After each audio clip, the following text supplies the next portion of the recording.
Listen to me. If there was a wise man who would ever think of this, they would say in order to be superior to the man, you've got to be the man. For I am the man himself.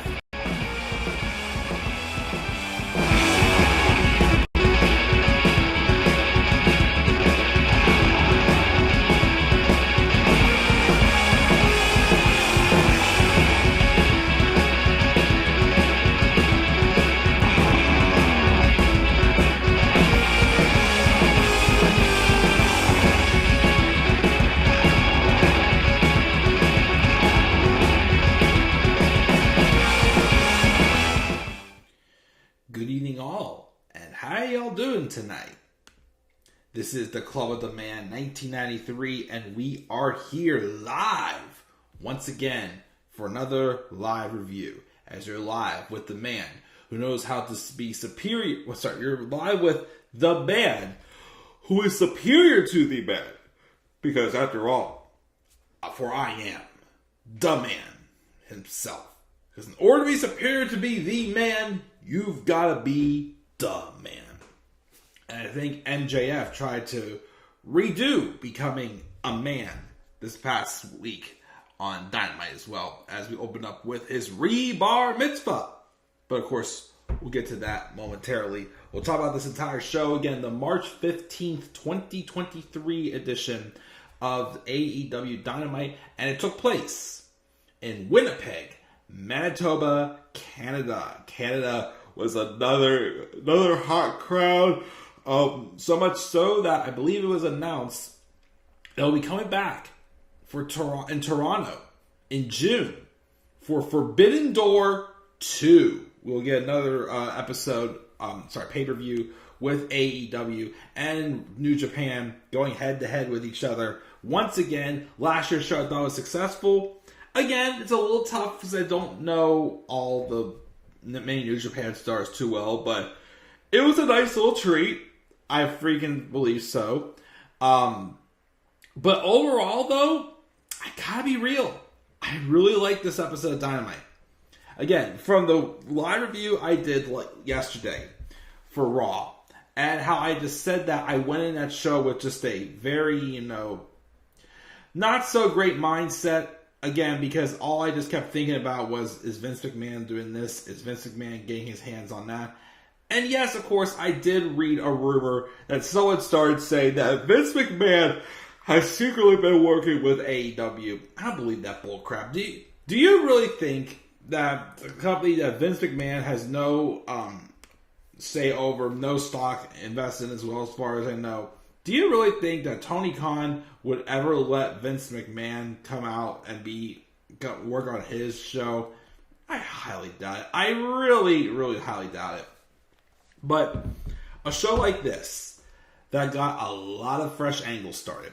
I feel like there was a lot of things that had some progression to it. It was just an overall fun show.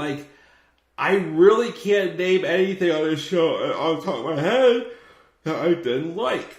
A nitpick, of course, and again, that's the story still with the now called Outcasts, and why I still find it odd. They're trying to make themselves heels, but they're going up against the best heels that AEW's had in their women's division. Which, again, they're popular, but once again, as I keep saying, they still got that bitch factor to them.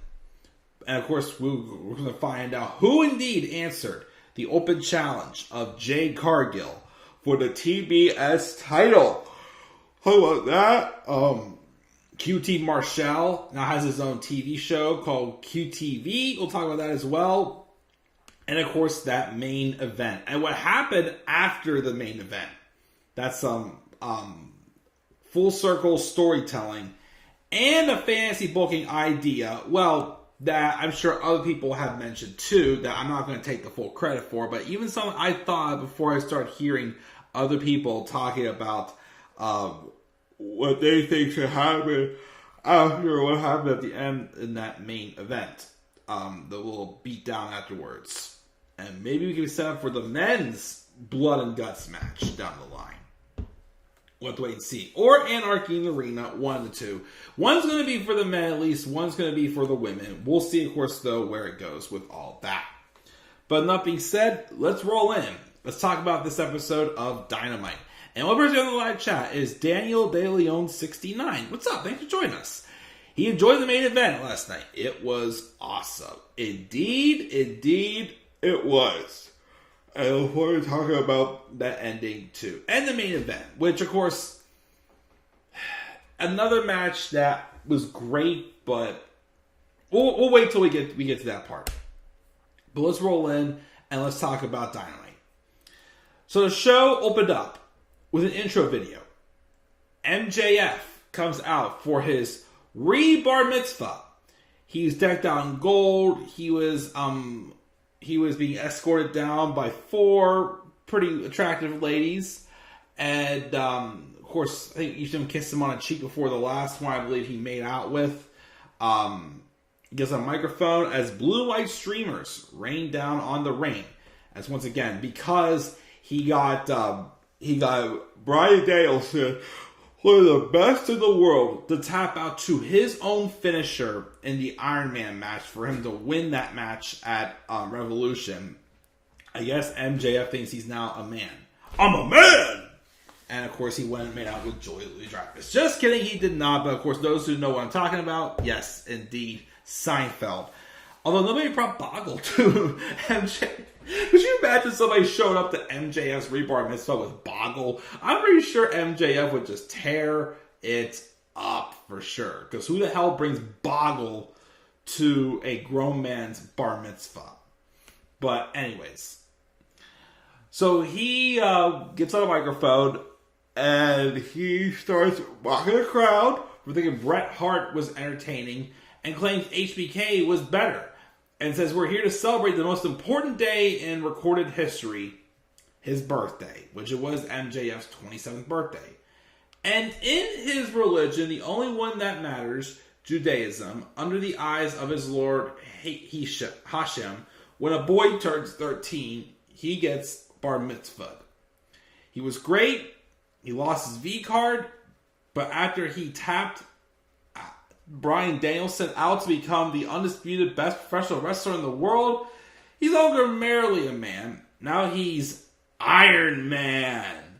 And of course have Nigelia play a bunch of dudes come into the ring and did a chairlift for MJF dancing the appropriate bar mitzvah celebration until Jungle Boy came out.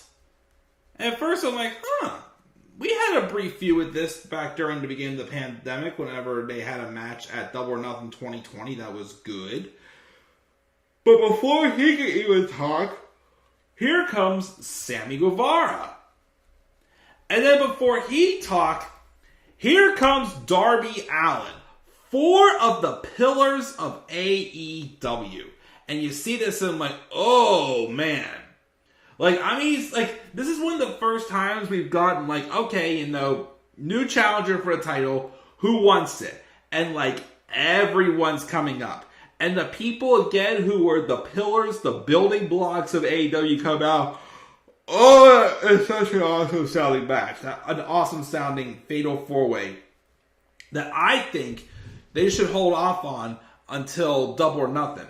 Yes, I know I said maybe CM Punk will be back because, MJF keeps saying the best in the world unless they hold that off until maybe Forbidden Door or whatnot. I don't know, but I still think there is a chance soon Punk could be back. But now, of course, based off what else I saw in the show, I'm not sure if he'll be going after MJF right away. Even though MJF has said countless of times, best in the world. Obviously, though, a CM Punk reference. So, all 4 come out. And MJF is like, the 3 of you are ruining my bar mitzvah. And it's like, what do you guys want? And then all 3 demand a title match at the same time. Each of them then basically goes on and just shares their story. First, Jungle Boy tells him to shut up and says the last time they fought was at Double or Nothing 2020. They went back and forth for almost 20 minutes. until MJF cheated. And he won, but he cheated like always. After that, their lives went in different directions. MJF getting every opportunity in the book, while Jungle Boy was stuck on Dark for the rest of the year. And MJF, I didn't realize this, he's never been on Dark. He's never been on Elevation. And he's never even been on Rampage. I didn't realize that. You would think he would at least be on Rampage, but he's never been on Rampage. There's an entire locker room full of men and women who bust their ass for 60 seconds on the show, while MJF gets 20 minutes to do the same hokey bullshit he's done for the past 4 years. The entire place revolves around MJF. And the first step in changing that is taking the world title from him. And MJF's like, the company revolves around me because unlike you guys, I'm a star. And then Sammy Guevara tells him to shut up before he recircumcises him and tells him that he talks too much. I still remember they had the main event match of the final show in Jacksonville that closed out the pandemic era.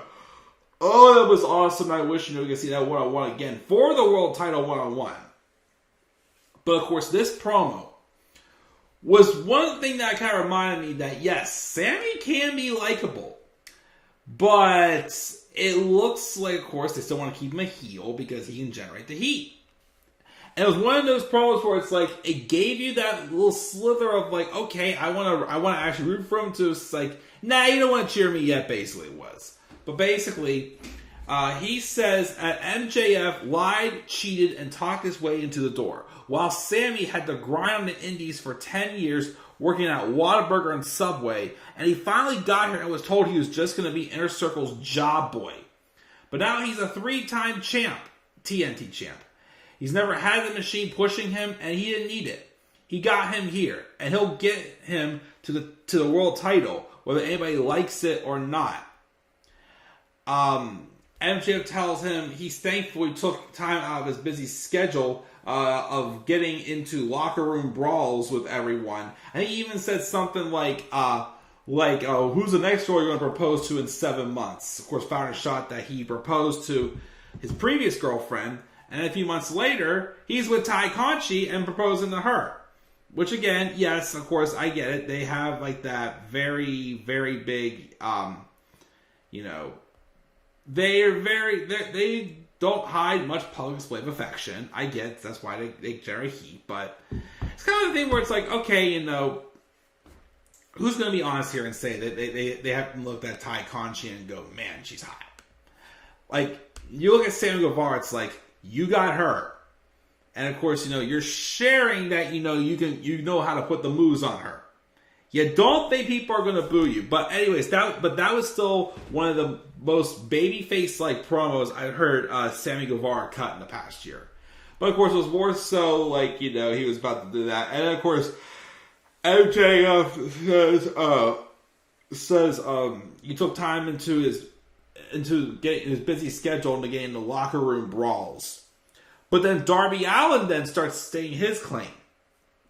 He says in 2013, he turned in a movie in film school, and his teacher told him he had to change everything. So instead, he dropped out of school and became a pro wrestler. It was his first day at the Buddy Wayne Academy, and he told himself he was going to make it as Darby Allin or fail as Darby Allin, but he wouldn't change a thing.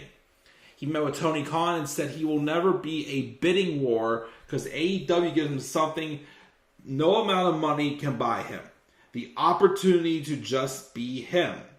And his biggest problem with this company is grown-ass wrestlers whining on Twitter about being unhappy with their deals.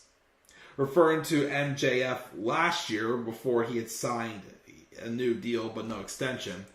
And he says how his bidding war of 2024 is crap. That's exactly why he should be champ. If he doesn't get a shot, he'll beat his face in with his skateboard and give him a headlock takeover. And MJF says he's heard enough and takes his hat off. He had a weird looking hat on, yes, but of course I like it better than Jake Hager's. But Darby points out he looks like shit from the black guy he got in the Iron Man match. MJF is trying to recover with quick whips, but one about, again, Sammy and his fiancés. But it also backfires when Sammy goes, "Didn't your fiancé just leave you?" And then MJF says, "Well, also, just so you know, you all had mentors. Jungle Boy Christian, Sam Guevara has Jericho, and Darby Allin has Sting. But he says he's never been in daddy daycare, and he's not afraid to admit that they're the pillars and they're the future." Well, of course, besides Britt Baker. But he's the only one that can keep this place up. They don't so much as deserve to sniff the world title. They're going to leave his party, and then he's going to eat his cake because he deserves it. And as he goes to leave the ring, he slaps Jungle Boy to get into a brawl, and it ends with MJF getting knocked into his own cake off the apron. But man, oh man, like I said, I know I've said it recently, I keep saying MJF saying best in the world, making me think they're going to do MJF and CM Punk at All Out. Again, I think they're going somewhere different. And this Fatal 4-Way, fresh as hell. Of course, all of them have had singles matches against MJF. Jungle Boy at Double or Nothing 2020. Sam Guevara again at the last episode of Dynamite in the pandemic era. And we also had Darby Allin. I think it was Full Gear 2021. I think it was. They had their match. Again, it was just very awesome stuff. And it's all coming full circle again. And these are all for the pillars. And they all, of course, revisited their history. And again, as I always say, one thing I love about feuds is when they go off of history. And it just makes it even more interesting to watch because then you realize that, they're smart. They're referring back there. It can get you definitely behind someone. So, again, I still think this should lead to a match, a Fatal 4 between these four guys at Double or Nothing. What do you guys think? But that should happen there. And that's how the show opened. We get footage of Chris Jericho getting the street he grew up on named after him, as well as being awarded with a Queen Elizabeth II Jubilee Medal.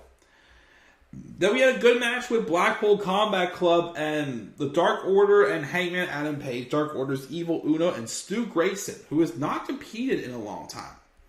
But match was awesome. Blackpool Combat Club going to pull out some more heel tactics. Some stuff they had to do to try to get the upper hand in this match.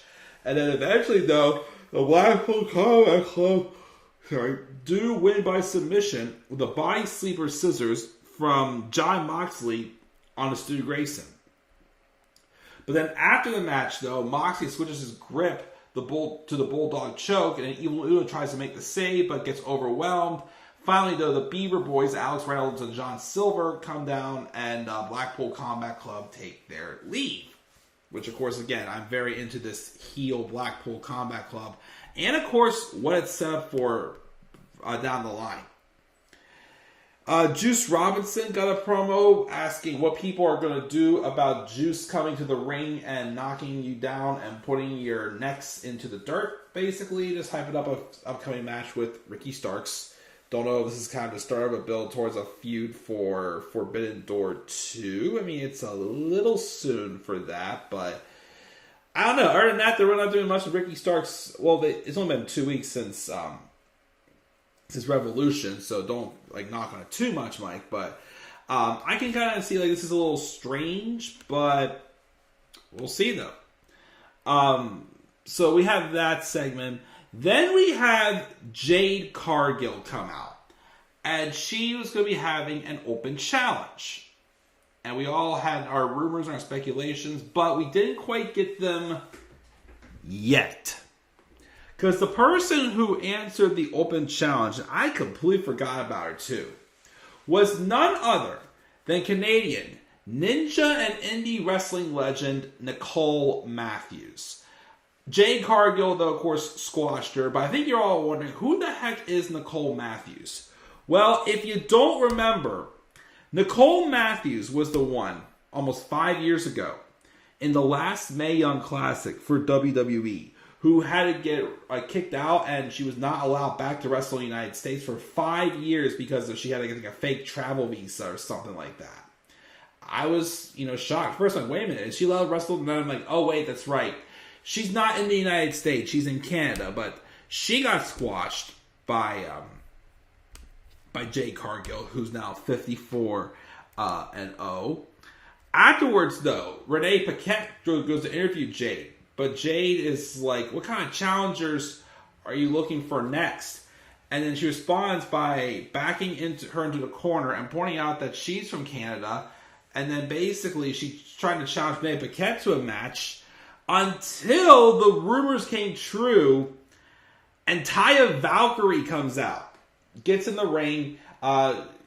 Basically, Jade feeds Layla Gray to her, and Layla Gray gets hit with the Jaded, which again, Taya Valkyrie did Jade Cargill's old finisher, and they had a stare down. And it sounds like to me, Taya Valkyrie is all elite, which cool. I mean, there are rumors about her because her contract with Impact just expired. There was rumors of her going back to WWE. But of course, that's how we found out that apparently WWE didn't do much to her because apparently they thought she was too old. Which of course is probably a Vince line. So there's still some, some things to clear up there. But I think AEW is a great fit for her. For sure. I haven't seen much of her work, but the few times I saw her wrestle in NXT as Frankie Monet, I could tell she had the star power, lots of potential. Yes, she's 39 years old, but I still think she's going to be awesome when she gets the right opportunities. And she very well could be the one to dethrone Jade Cargill. And maybe she'll get involved with the Outcast storyline too. We'll have to wait and see on that. Afterwards, though, Ricky starts being interviewed saying he's glad Juice Robinson is jealous and deserves the attention. Juice is a part of the Bullet Club that was great in 2015, but maybe he should stand on his own 2 feet, and he should probably learn better about getting involved in groups. But here he is, doing it again. And he tells Juice, bring it, anytime, any place. Then we have this QTV segment where QT Marshall, of course, is the host, and of course they're recapping about the circumstances of Powerhouse Hobbs winning the title, and it looks like we see footage of Wardlow's car being broken into by none other than Aaron Solo, which also apparently again the factory is no longer a thing. So this whatever this stable is now at QTV. I mean, well, first we had they mocked Wardlow, and then Powerhouse Hobbs welcomes us all to Will's world. So, this was solid. Again, I think I was just a little sour about it also because, again, it's just that I've never had a reason to take QT Marshall seriously. But this showed a little bit more personality. Could turn that around. We'll have to wait and see. Then we had Orange Cassidy for the now AEW International title versus Jeff Jarrett. And again, I just keep saying this again. Thank goodness Jeff Jarrett didn't win. But why are they giving him such a big push? I do not get it. I think there was times where, no, it's not the case. Like Orange Cassidy came at the beginning. He goes switch the title in his book bag. He's like, "Yep, I got this title now, whatever." But there was a near fall, and they've done this a couple times. I've noticed with Jeff Jarrett's matches. They know we'd riot if he won. But also, it looks like whenever he does lose, he really does make them look good. But it's the kind of thing where it's like, he builds that character where it's like, you don't want to see him, succeed, but he doesn't. So that might be a good role maybe for Jeff Jarrett. But can we just slow down his push so I'll give him so many title matches? But Orange Cassidy wins the Orange Punch and retains the International Championship. Then we got the Outcasts coming. Yes, the team of Saraya, Toni Storm, and Ruby Soho call themselves Outcasts. They come out and they tell us a story. Once upon a time, grass was greener here in AEW until a couple of dogs, bitches, came along and pissed all over the ground. Saraya said, we show bitches that aren't housebroken at AEW is their house, and they should all be kissing the ground they walk on, because without them, there's no division. Toni Storm mentions again how she wore the interim title with a smile on her face, but no one appreciated her. And of course, meanwhile, our current champ cheated to beat her, and we all loved it. They're having too much fun going after each entitled rookie one-on-one, from Will Nightingale to Rio to Dr. Britt Baker, DMD, and Jamie Hayter.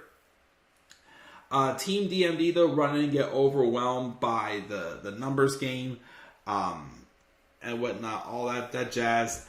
Like I said, I mean, I get Ruby Soho being added to this definitely, gets a fire really cooking, I would say, for this feud. Again, the problem I still have, though, is I mean, yes, maybe, again, she's trying to play the role of how she did with Absolution in 2017.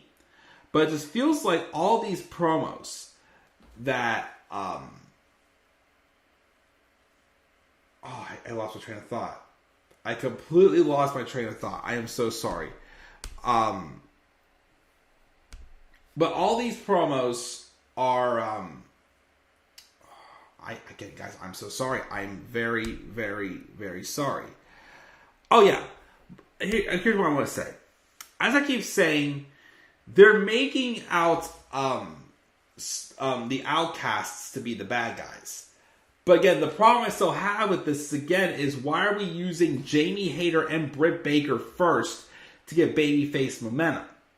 To me, yes, if you want to do this story, then I feel you should have had the opposite get revealed first. Like, someone who doesn't have, like, a bitch factor to them, but is more of, like, an upcoming rookie that has more potential to be a purebred babyface. I mean, yes, we love Jamie Hayter, we love Britt Baker, but again, they're more natural heels.